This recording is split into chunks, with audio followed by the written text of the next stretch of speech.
Kita akan membuka Alkitab kita dari kitab Ibrani pasal yang ke-11. Ibrani pasal 11 dan kita akan membaca ayat 23 sampai ayat yang ke-31. Saudara, pada waktu kita membaca Ibrani, khususnya di dalam pasal 11, ia mengungkapkan bagaimana seharusnya dan semestinya keunggulan keberimanan menjadi milik tiap orang percaya.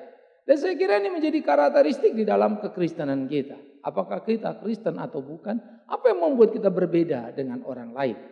Dan itu kan tampak dalam sikap hidup dan hari-hari dan putusan-putusan yang kita buat dalam perjalanan kehidupan kita sendiri. Seperti apa kita memikirkan sesuatu? Seperti apa kita membuat keputusan? Bagaimana kita memandang masa depan dan menjalaninya?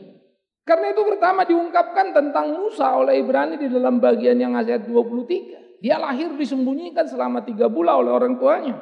Karena melihat anak itu elok rupa dan mereka tidak takut akan perintah raja. Perhatikan kalimat ini kalau kita baca agak sedikit rancu. Karena iman mereka menyembunyikan. Karena Musa elok rupanya. Jadi sebetulnya disembunyikan karena elok rupanya atau karena imannya. Bagaimana gambaran ini bagi saya menjadi sangat manusiawi. Bahwa betul kecintaan orang tua terhadap keelokan rupa Musa itu ada. Tapi iman bekerja dan membuat mereka menyembunyikan Musa padahal itu tidak mungkin. Perintah Firaun sangat jelas, setiap anak-anak Israel yang lahir harus dibunuh mati. Bidan-bidan mendapat tugas itu. Lalu sekarang mereka menaruh itu di dalam keranjang, lalu melepaskan di sungai Nil. Artinya sama dengan bunuh diri. Karena putri Firaun akan mandi di sana. Tetapi entah apa yang ada di dalam benak mereka. Mereka menaruh harap kiranya. Kalaupun ditemukan putri Firaun, ia berubah. Kiranya kalau jatuh ke tangan orang Mesir, ia mendapat cinta kasih. Pikiran yang tidak logik bukan? Jadi perasaan kemanusiaan hidup, yes aku dekat dengan dia. Aku sayang dengan dia. Dia cantik. Tetapi iman tidak mati. Ia bekerja dan menaruh harap yang kuat Tuhan akan menolongnya. Setiap kita sayangnya berhenti dalam keinginan. Tetapi iman tidak bekerja. Sehingga kita tidak mewujudkan dalam tindakan. Itu kegagalan orang Kristen. Kita hanya mengatakan ABCDFG. Boleh saja 1000 cita-cita kita ungkapkan. Tapi aksi terhadap cita-cita tidak terlihat. Karena iman yang tidak ada. Tapi seringkali juga kita punya iman yang begitu luar biasa. Mau ini, mau itu. Logikanya jumpalitan, tidak karu-karuan. Sehingga sebetulnya antara keberimanan dan emosi keinginan itu beda-beda tipis. Maka dia harus diuji terhadap berbagai hal. Betulkah imanmu itu? Memang itu kehendak Tuhan atau kehendak diri? Iman adalah apa yang Allah ingin. Yang ditaruh dalam batin setiap manusia untuk dilakukan. Iman bukan apa yang saya mau lalu saya kerjakan lalu bilang Tuhan tolong genapi. Itu 2 hal yang berbeda. Nah oleh karena itu saudara-saudara, Musa ditaruh oleh keluarganya. Oleh karena itu dikatakan juga karena iman maka Musa setelah dewasa menolak disebut anak putri Firaun. Padahal dia tinggal di istana Mesir. Dia menjadi putri Firaun selama 40 tahun. Di mana penolakannya? Lagi-lagi saudara-saudara realita hidup yang berjalan. Dinamika relasi Musa sebagai pangeran muda di Mesir. Membuat dia sebetulnya menjadi orang yang amat sangat terjamin hidupnya.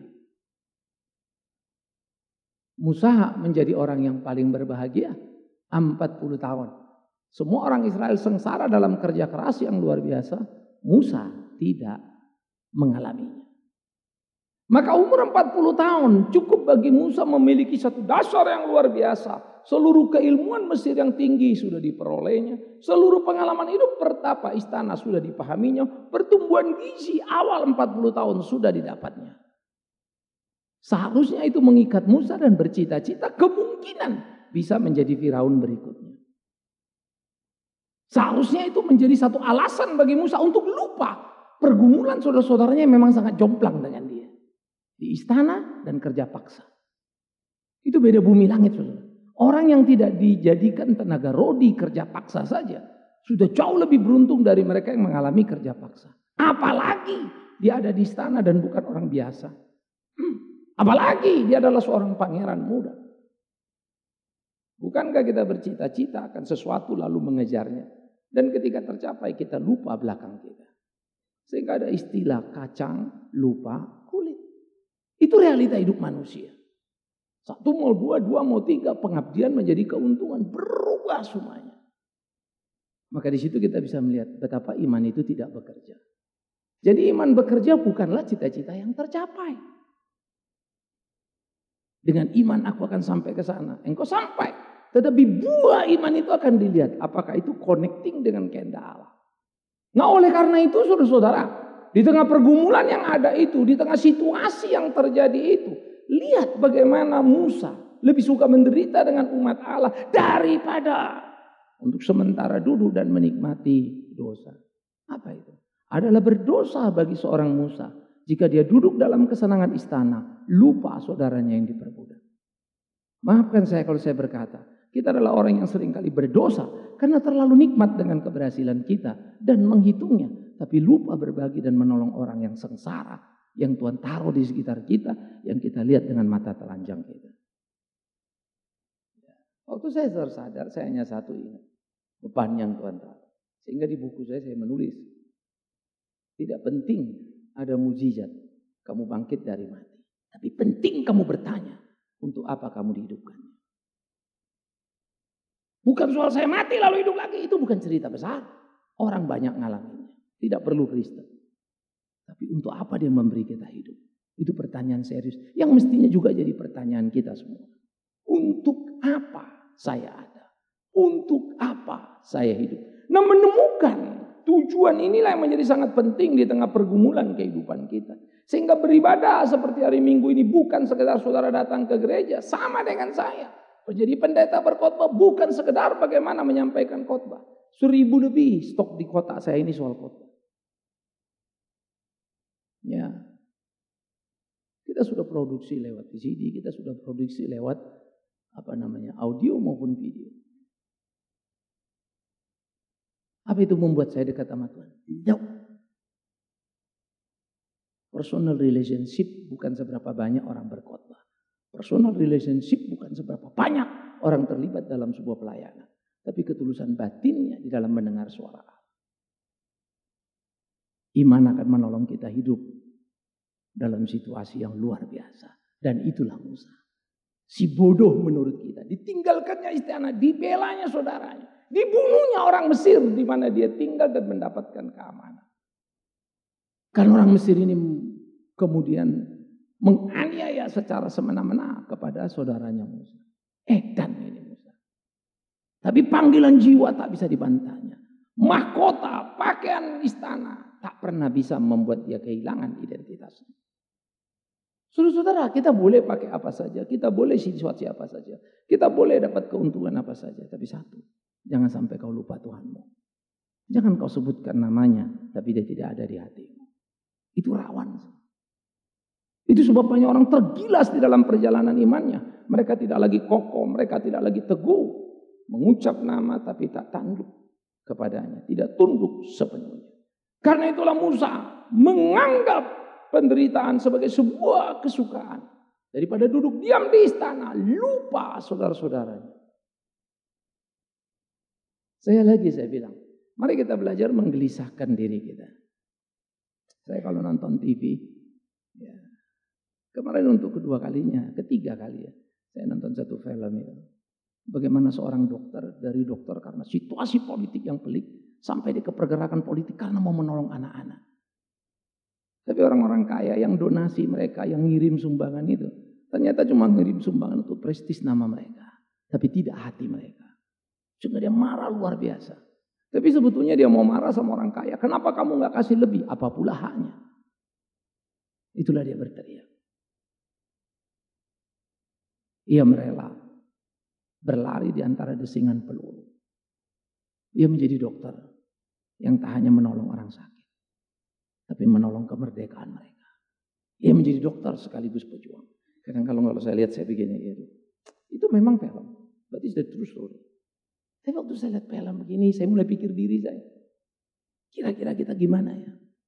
Perjuangan kita ini seperti apa ya? Hidup kita ini apa ya? Karena hidup kita ini sangat singkat, 70-80 tahun. Begitu mati, lukisan apa yang kita tinggalkan?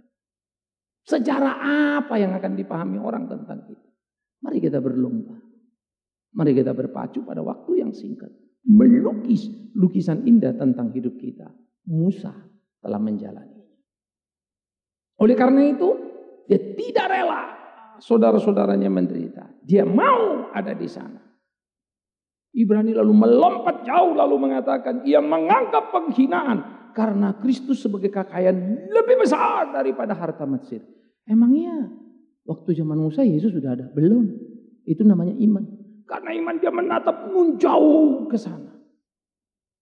Upah, yaitu ketika Kristus mati, seluruh pekerjaan orang di perjanjian lama terhisap kepada Kristus. Itu yang dipahami sebagai upah adalah anugerah yang diterima Allah dalam belas kasihan kemurahannya. Kalau dia memberi aku upah sehingga aku diselamatkan, mengapa aku berhenti melayani dia? Kalau orang kerja dulu baru dapat gaji ya, baru dapat upah. Tuhan kasih upah dulu baru kita disuruh kerja. Gendeng kan kalau nggak mau. Gila kan kita bilang. Tapi rupa-rupanya penyakit manusia ya. Kalau dikasih gaji duluan pasti memang jamin nggak kerja punya itu. Seenaknya udah terima. Makanya kalau proyek kita kasih sekian persen, nanti final sekian persen. Kalau enggak dia enggak kerja tuh. Dan keselamatan pun memang menjadi godaan besar. Diberi depan membuat kita tidak mau bekerja. Sudah dapat ini, lalu meyakinkan diri, oh kita orang sudah diselamatkan. Apa iya? Maka orang yang mengerti upah, yang menerimanya, mereka akan menjalaninya dan tampak dalam hidupnya. Itu iman yang bekerja. Kita selamat bukan karena kita berbuat baik. Musa melihat jauh kepada Kristus. Menerobos 1.500 kurang lebih tahun ke depan. Dia lihat salib itu. Kita ini sekarang bukan ke depan lihat salib. Salibnya udah. Mestinya kita lebih hebat, lebih kuat, lebih luar biasa dari Musa. Mestinya. Karena Musa melihat ke depan belum tampak 1.500 tahun paling tidak kurang lebih.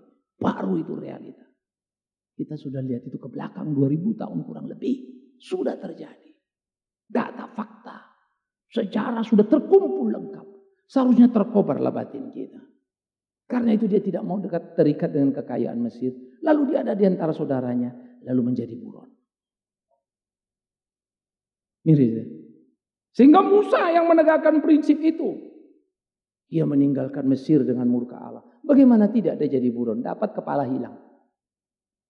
Apakah Musa ada rasa takut? Yes, siapa bilang tidak? Beriman tidak sama dengan tidak takut. Sehingga orang sering bilang, aku beriman, aku tidak takut apapun. Bagi saya itu logika yang aneh sekali. Sebagai manusia, semua kita punya rasa takut apapun. You nggak takut kalau besok bangkrut. Takut kan? Jangan bilang, saya percaya Tuhan pasti tolong. Betul percaya Tuhan pasti tolong. Ketakutan adalah perasaan normal yang Tuhan taruh dalam hati tiap orang. Untuk dia sadar betapa dia terbatas. Tapi ketakutan tidak boleh menindas. Ketakutan harus dikalahkan. Bagaimana dia ditaklukkan dan kita berperang tiap hari. Karena dunia kita ini dunia berdosa. Kita hidup dalam keberdosaan. Musa pergi menjadi buron 40 tahun. Itu sebab ketika Tuhan suruh dia kembali lagi. 40 tahun sudah lepas dari cerita Mesir. Sekarang 40 tahun menjadi gembala domba. Dia sudah membangun sebuah keluarga. Sudahlah. Dan usianya tidak lagi muda, sudahlah. Alasan-alasan cukup bagus. Saya sudah tidak muda usia. Ya umur Musa 120 tahun. Saya sudah berkeluarga. Saya sudah pernah coba tolong orang Israel. Saudaraku sendiri. Dan gara-gara mereka saya buron. Alasan apa ya Tuhanku aku balik ke sana? Jujur saja kalau saya Musa pun saya nggak mau balik. Sampai Tuhan membuat tangannya dari bersih kusta-kusta balik lagi begitu ya. Tapi kalau hati bebal tetap tidak akan. Tapi Musa memang disebut seorang yang lembut hatinya. Dalam kemarahan kejengkelan dia berubah pelan-pelan. Musa pergi. Lalu sekarang Musa tanya, oke, kalau kau suruh pergi aku. Dan mereka bertanya siapa yang mengutus aku. Apa yang kau jawab? Katakan akulah yang mengutus aku kepadamu. Dia sang yang berdaulat. Itu nama Allah yang luar biasa. Aku adalah aku berdaulat. Dia bukan orang yang perlu identitas. Dia beyond. Dia melampaui identitas. Saya butuh nama, dia tidak butuh nama. Itu sebab dimanapun, kapanpun, bangsa apapun bisa memanggilnya dan dia tahu siapa yang memanggilnya. Bahkan ketika mulut tak mampu terucap, hati kita yang bergetar pun dia mengerti adanya. Karena dia Allah. Saudara-saudaraku, ini menjadi satu bagian yang luar biasa bagaimana Musa memahami itu. Lalu kemudian bagaimana dia rela dan menjalani perjalanan balik kepada satu perjalanan yang luar biasa. Perjalanan yang sudah sempat membuat dia menderita, perjalanan yang sudah membuat dia susah. Tapi dia kembali lagi. Maka kita bilang, ini misi bunuh diri. Masa mau balik lagi? Ini kan namanya bunuh diri. Ya mau mati lagi di sana. Mana mungkin mereka terima kamu? Maka bisnis itu adalah bisnis mati. Tapi Musa berjalan. Tahu risikonya, tahu betul. Nah saudara-saudara, ini bagian-bagian yang bagaimana perjalanan dinamika hidup kita itu pasang surut loh. Tak gampang. Jadi kalau kau pikir kau Kristen, saya sudah berdoa loh Pak, kenapa persoalan saya datang? Justru karena kau berdoa persoalanmu datang. Kalau kau tidak mau persoalan, tidak usah kau berdoa. Masa Pak? Iya, ada orang jahat pukul, selesai. Tidak ada aturan loh kok. Gak punya uang kau curi uang orang, beres. Kau tipu dia, selesai. Apa yang bikin kau susah?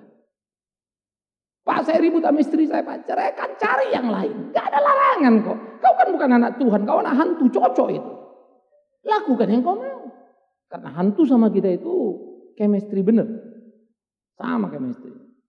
Tapi kalau kau mau jadi anak Tuhan, kau doa. Ya Bapak belur lah. Dunia berdosa, kau mesti lempeng. Ya susah. Dunia ini penuh kekacauan. Mau jadi anak Tuhan suruh jalan lempeng. Ya mendak-menduk lah kita. Kita nggak boleh siksa. Orang lain boleh siksa. Ya orang lain enak, kita enggak. Ya susah lah, ya sakit lah, ya persoalan lah, ya pergumulan lah. Pasti itu. Tapi disitulah iman itu.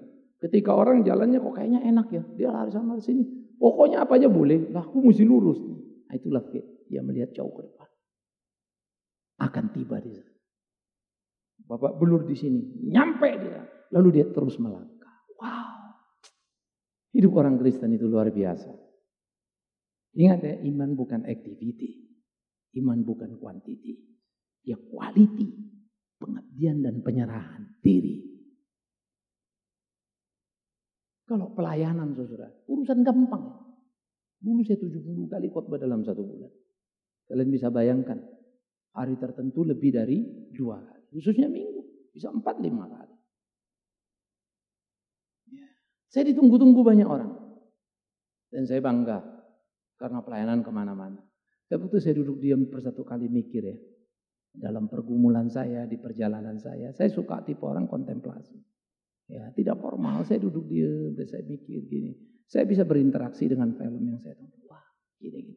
Sampainya saya terenyuh, tapi terpukul. Apalah hebatnya kalau saya khotbah 70 kali. Orang yang memuji, wah Pak Bigman bisa 70 kali sebulan. Pada waktu itu ada satu majalah Kristen memuat pengkhotbah top di Indonesia. Yang paling top itu 50 kali sebulan. Ya, saya memang tipe orang yang paling tidak suka untuk masuk di media memberitakan diri. Kita punya media dan lebih dari cukup. It's not my business. Ya, kalau kita masuk media memberitakan Injil Kristus. Nah, ringkas cerita saudara. Hanya satu titik saya sadar betul. Saya pergi sana, pergi sini. Sebetulnya saya kurang perhatian di rumah. Saya sadar betul lalu saya merekonstruksi seluruh ibadah saya. Rotok. Ya. Terus dikurang. Nah sehingga dikurangi semakin sedikit. Lalu saya mulai efektivitas. Lalu saya rubah lagi, saya enggak lagi mau pergi khotbah KKR apa. Saya kurangi betul-betul. Sekarang saya bentuk beberapa kelas PA. Kelas PA itu kan kelasnya kecil ya. Tapi nilai kehadiran saya bermakna. 1 minggu sekali, ada yang 2 minggu sekali, ada yang sebulan sekali. Berikan pengajaran, berikan orang berbentuk. Pikiran-pikiran itu direkonstruksi. Gengsinya hilang. Karena hidupku bukan menjadi pengkhotbah terkenal. Hidupku menjadi guru yang jadi berkat. Dan itu panggilan kita bukan. Bagaimana menolong orang menemukan kebenaran. Toh kalau saya pelayanan 70 kali katanya hebat. Ya enggak lah. Siapapun sebetulnya pendeta pengen 70 kali. Karena 70 kali sama dengan 70 amplop. Ya, jujur saja. Kami ini pendeta, kalian pikir apa? 70 amplop itu. Tinggal dikali angkanya berapa. Orang-orang tertentu membuat saya punya rate. Ya. Satu kali saya bicara sekian juta. Sampai di top sekian juta. Nah, itulah orang. Harga diriku ada sampai sekarang. Kenapa? Saya percaya Tuhan pasti tolong. Kadang-kadang otak ini pun nyesel. Begitu jalan, aduh mah, apalagi kalau udah gak punya uang. Bodoh lo sendiri, kemarin tipis-tipis lo tolak, sok tahu gitu. Saya sering lo, sok tahu lo. Saya bergumul. Itu tidak gampang, saudaraku. Saya berkelahi dengan batin ini. Bukan hidup saya tanpa pergumulan. Ya. Iman percaya. Itu penting. Sehingga nama kita dikenal orang. Seperti orang. Seperti kita mengenal diri kita. Artinya jangan lagi ada yang tertutup. Dan Musa menjalaninya. Maka dia mengadakan Paskah. Memercikkan darah. Supaya pembinasaan anak sulung jangan menyentuh mereka. Matilah anak sulung Mesir semua. Tulah demi tulah yang berjalan itu nama ngasuh akal itu. Masa darah ditaruh lalu lolos. Bagaimana lah maut itu kalau datang kan satu kota itu hancur semua, betul lah. Kenapa mesti rumah orang Israel ini nggak ada? Karena ada darah domba. Apa logikanya? Tapi dia tahu. Tanda semua. Dikali. Salib itu bisa les, bisa kali, bisa T. Itu simbol daripada salib. Kata cross daripada kata crucial. Very, very important. Itu cross. Jadi cross the crucial. Itu hebat. Sehingga meaning kata itu mau mengajak kita masuk lebih dalam lagi. Sehingga saudara-saudaraku yang kekasih. Pada waktu itulah dia taruh sehingga selamatlah seluruh anak-anak Israel. Anak Mesir mati semuanya. Karena iman Tuhan bilang pada Musa. Musa! Pukulkan tongkatmu ke laut itu. Berbak terbelah dua laut. Sampai jungkir balik pun kita mau memahami ini nggak masuk akal ini. Bagaimana lah cerita ini? Terus jalanlah orang Mesir ini ada keretanya apa lewat. Saya sampai sekarang pun nggak habis ngerti. Mana ada dasar laut jalan tol? Atau jalan mulus bukan? Pasti belabak, belubuk, batu itu semua kan? Tapi bisa-bisa aja lewat tuh. Anak kecil, orang tua, semua lewat. Sampai menjadi muncul penafsiran daripada Paulus yang luar biasa. Bangsa Israel semua dibesak, baptis, tua, muda, besar, kecil. Ketika mereka melintasi laut. Mereka menjadi bangsa yang sudah disucikan, dikuduskan Tuhan. Sebelum menginjak perjalanan menuju tanah perjanjian. Sebagai bangsa, peneguhan, pembaptisan bangsa itu. Laut. Apa Tuhan gak bisa bikin mereka jalan di atas air? Apa Tuhan gak bisa bikin mereka melompat lalu tiba-tiba terbang di bawah angin gitu kan? Apalah sulitnya Tuhan. Sehingga dia bertindak selalu bermakna. Jadi Paskah itu dirayakan lepas dari kematian. Tapi Paskah bagi kita lepas dari kematian. Cuma kalau mereka lepas dari kematian perbudakan Mesir. Kita lepas dari kematian perbudakan dosa. Wih. Itu luar biasa itu. Jadi kalau kita memahami satu kata secaranya histori, kaget-kaget loh kita. Kaget-kaget. Gila ya, kok bisa begitu ya? Terus waktunya pas lagi Yesus dibaptis, Yesus disalibkan itu mau menuju Paskah, pas hari Minggu Paskah dia bangkit. Gimana timingnya? Nah, kembali lagi saudara, iman itulah yang dipunyai Musa dan mengarah ke sana itu. Ke salib Kristus itu. Kebangkitan itu. Dia yang menetapkan Paskah disuruh Tuhan. Dia yang membelah laut disuruh Tuhan. Sebelumnya Elia memang di PL pernah. Elia juga pernah, bukan hanya Musa ya. Elia membelah Sungai Yordan. Pakai jubahnya. Maka Elia menyebutkan jubahnya. Terbelahlah Sungai Yordan. Karena iman bukan apa yang kau mau. Bukan apa yang aku mau. Apa yang Tuhan mau. Oleh karena itu saudara, bagaimana pergumulan-pergumulan yang dialami oleh orang-orang Israel. Ternyata iman itu terus bergerak di antara mereka. Maka muncullah seorang Yosua. Apa yang dilakukan Yosua? Menarik ya. Yosua belajar bagaimana memahami keberimanan itu. Yosua belajar bagaimana mestinya bertuhan itu. Dia melihat Musa terus-menerus. Musa mengajar dia, memberitahu dia. Sehingga Yosua muda maju dan mulai memimpin orang-orang Israel masuk mau menuju ke tanah perjanjian. Wah, pertempuran hebat terjadi. Yosua nggak punya pengalaman cukup untuk itu. Dia memang melihat perang, tapi masih muda usianya untuk masuk. Dan dia berhadapan dengan suku-suku di padang gurun, tapi bukan kerajaan yang terlalu kuat seperti Yeriko yang memiliki benteng tembok yang hebat. Apa yang terjadi? Maka kemudian dikatakan bagaimana Yosua dan orang Israel disuruh nyanyi keliling-kelilingin benteng itu. Saya yakin sepenuhnya orang-orang di dalam benteng, orang Yeriko lihat, ada orang gila di luar. Yang gila bukan satu pula lagi, satu rombongan. Nyanyi-nyanyi mereka kurang ajar, ngeledek atau apa ya. Semua orang paling mentertawakan mereka. Menganggap mereka ini lalat yang mengganggu. Cuman bikin ribut. Jadi dia tontonlah, dia harus liatin. Terus mau ngapain orang ini? Gabruk roboh itu tembok Yeriko. Tapi tolong jangan kalian pulang lalu bilang mari kita beriman. Lalu kalian kelilingi HI supaya roboh temboknya. Enggak ada cerita itu. Lalu kalian doa-doa keliling. Doa balik keliling, doa Aceh keliling. Capek kau keliling-keliling. Nggak akan hebat itu. Kalau kau orang beriman dari sini kau doakan Bali, dari sini kau doakan Aceh. Tapi tolong ya perilakumu. Supaya orang Bali belajar ini lo orang Kristen. Supaya orang Aceh belajar ini lo orang Kristen. Hidupmu apa yang mereka bisa lihat. Musa itu bukan sekedar beriman, ditinggalkannya istana. Musa itu bukan sekedar beriman, ditinggalkannya lagi hidup nyaman, sudah tenang berkeluarga ini. Masuk ke padang gurun itu. Dan dia jatuh bangun. Bukan karena dekat dengan Tuhan lalu tidak pernah lapar. Bukan pernah dekat dengan Tuhan tidak pernah haus. Mereka ngalamin itu. Sampai Musa pun suka kesal. Tuhan kau suruh aku memimpin bangsa ini. Tapi kau biarkan aku terpuruk seperti ini. Untuk apa ini? Itulah iman. Yesaya berteriak. Tuhan aku berteriak kepada mereka. Betullah bangsa ini. Melihat tidak mengerti. Mendengar tetapi tidak masuk di otaknya. Mereka memandang tanpa bisa memahami apa sesungguhnya. Mereka mendengar tapi mereka nggak bisa ngerti apa yang dimaksud.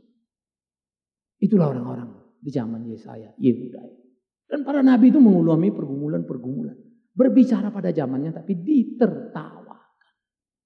Lu ngomong ayo kita bikin batra supaya kita jangan mati. Diketawain, gila kau. Nu selamat air bah turun seluruh bangsa itu mati. Kita coba bilang, makanya lain kali ya, jangan kayak orang banyak, mesti kayak Nuh. Bagus sih kalimat kita. Besoknya hidup kita kayak orang banyak, bukan Nuh. Sama aja sih. Kita cuma tahu itu cerita, tapi bukan jadi milik batin kita. Kita cuma tahu cerita, tapi juga bukan milik hari-hari kita. Nah, oleh karena itu saudara, Rahab apa yang dialaminya? Ketika orang Israel mengelilingi tembok Yeriko dan tembok Yeriko rubuh. Maka Rahab apa yang terjadi? Dikatakan perempuan sundal itu tidak turut binasa bersama-sama dengan orang-orang durhaka karena dia telah menyambut pengintai itu dengan baik. Kalimat Rahab itu menarik.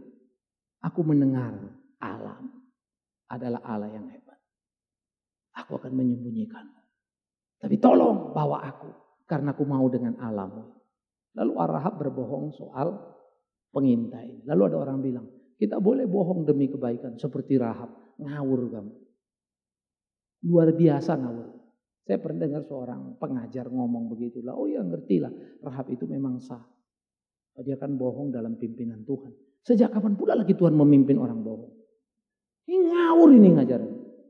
Kasus Rahab itu beda. Rahab orang Yeriko tidak ngerti kebenaran. Perhatikan kalimat itu.